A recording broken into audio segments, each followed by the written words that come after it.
हमारे उपनिषद एक आदेश देते हैं, चरई वेती, यानी चलते रहो चलते रहो।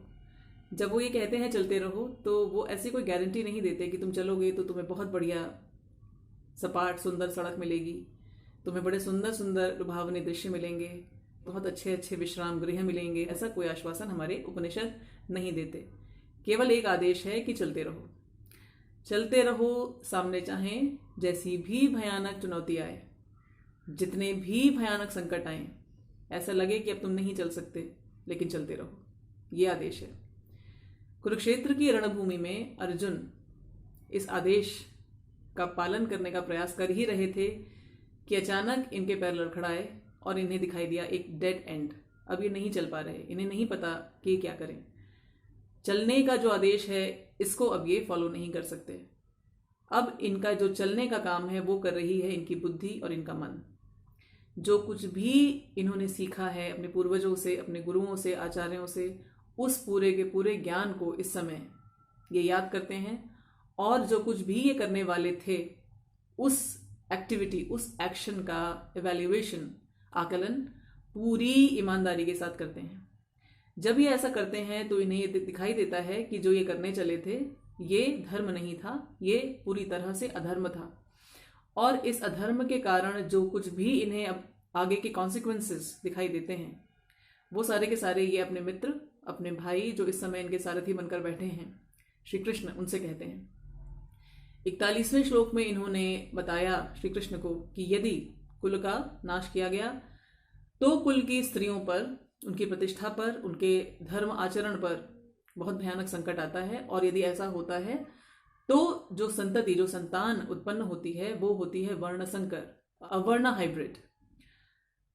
अब वर्ण संकर यदि कोई होता है तो उसके लिए मैंने आपको पहले भी बताया कि वर्ण संकर या तो व्यभिचार के द्वारा उत्पन्न, या किसी ऐसे वर्ण के व्यक्ति के साथ स्त्री के संयोग के द्वारा उत्पन्न जो निम्न वर्ण का है, जो कॉन्शियसनेस, चेतना के नीचे स्तर पर है, या ऐसा व्यक्ति होगा कि उसका वर्ण यानी कि उसका जो नेचुरल डिस्पोजिशन है वो कुछ और करने का है और उसने वो कार्य छोड़ दिया, अब उसको कुछ और करना पड़ा।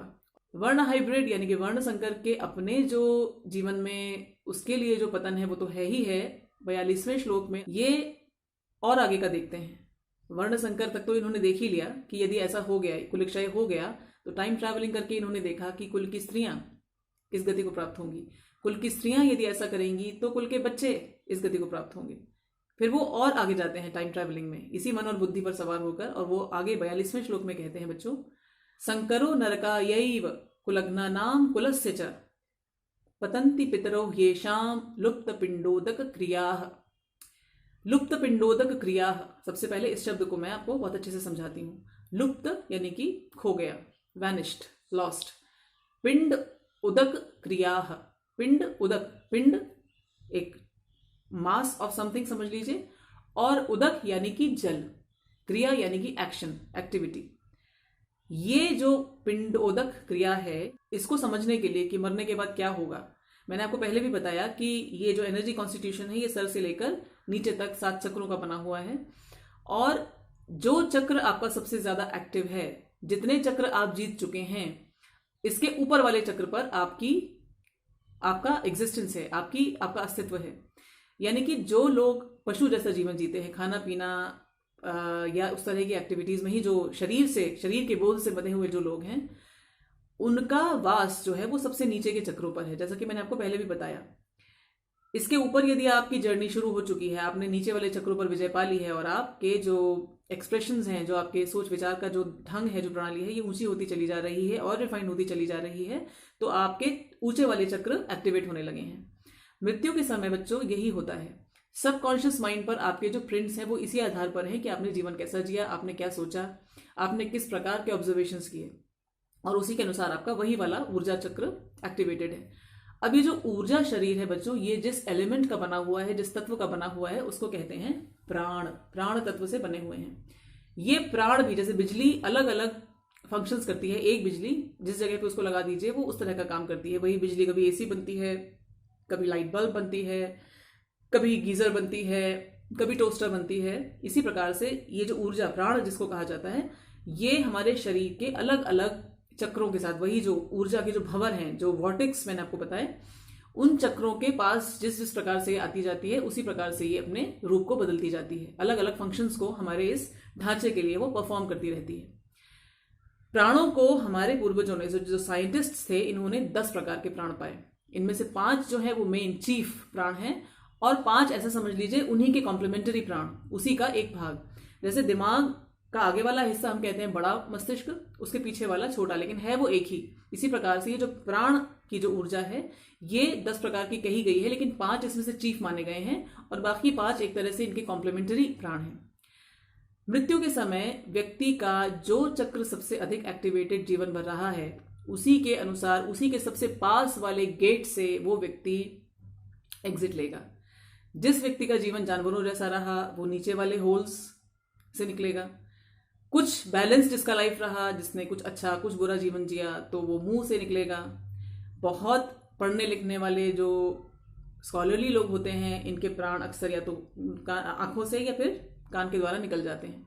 जो बहुत एडवांस्ड लोग हैं, योगी कॉन्शियसनेस वाले लोग हैं, वो इस चक्र के पास जो एक ब्रह्मरंध्र कहा जाता है बच्चों, वहां से एग्जिट लेते हैं। अब एग्जिट तो सबकी होनी है कहीं ना कहीं से। इसके बाद क्या होगा? इसके बाद 3 चीजें होंगी, 3 प्रोबेबिलिटीज। या तो आप ऊपर जाएंगे, या आप नीचे जाएंगे, या आप जहां हैं वहीं पे आपकी गति होती रहेगी।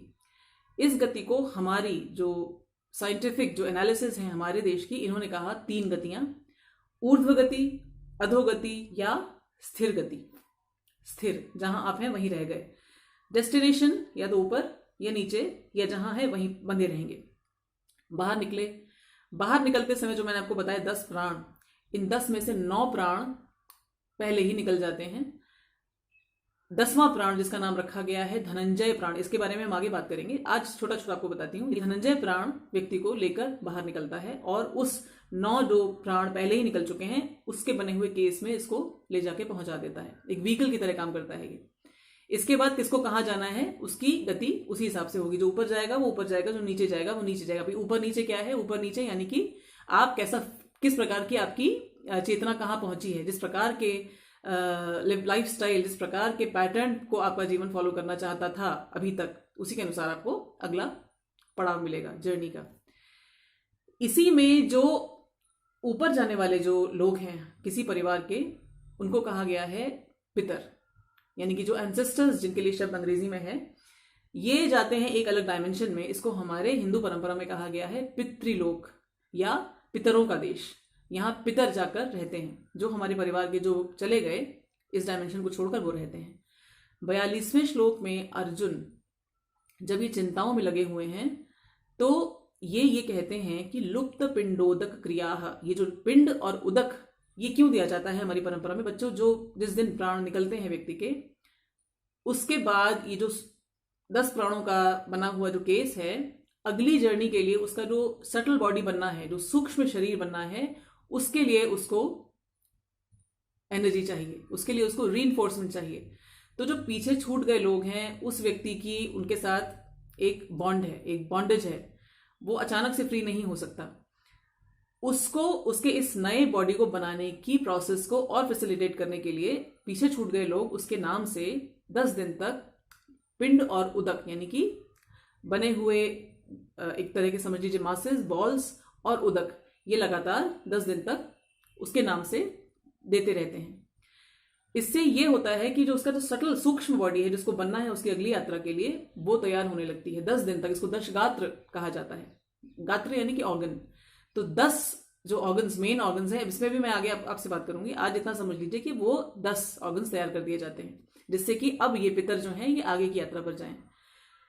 अब इसके बाद इनकी जो आगे की गति है, अर्जुन उसकी चिंता करते हैं। कहते हैं यदि शंकरो नरकाय एव, शंकरः नरकाय एव, शंकर नरक के लिए ही, शंकर यदि हुआ यानी वर्ण संकर, वर्ण हाइब्रिड हुआ, तो वो तो पक्का है कि नरक ही पहुंचाएगा। किसको किसको? कुलघ्ना नाम कुलस्य च यानी कि एंड, और कुलघ्ना नाम यानी कि जो कुल को मारते हैं, फैमिली को जो डिस्ट्रॉय करते हैं उनका, और कुलस्य फैमिली का जो वंश है उसका, यानी वंश और वंश को मारने वाले दोनों के लिए ही ये तो केवल नरक का ही माध्यम बनता है, नरक का ही साधन बनता है वर्ण संकर। क्यों? क्योंकि लुप्त पिंडोदक क्रिया, अब वो जो सटल बॉडी बननी थी शंकर अपने पूर्वजों के लिए वो सब कुछ नहीं करेगा। तो जब वो अपने पितरों की इस आगे की यात्रा के लिए अपना फर्ज नहीं निभा पाएगा, अपना कर्तव्य नहीं निभा पाएगा, तो ये जो कुलग्ना नाम जब कहा है, कुल के नाश करने वाले, और जो परिवार रह गया, जितने लोगों को भी उसने मारा, इन सब की जब पिंड और उदक क्रिया नहीं होगी तो इनके आगे की यात्रा, मृत्यु के बाद की यात्रा तो खराब हो जाएगी। और ऐसे में जो ऊर्ध्व गति थी, अपवर्ड जो इनका मूवमेंट होने वाला था, वो अब हो जाएगा डाउनवर्ड, क्योंकि इनको अब वो बॉडी ही नहीं मिली जिसके द्वारा वो ऊपर जा सकें। अर्जुन ये सब कुछ जो इन्होंने जाना है, सुना है, उसके आधार पर कहते हैं। पतंति पितरो येषाम, येषाम यानी कि इनके, किनके?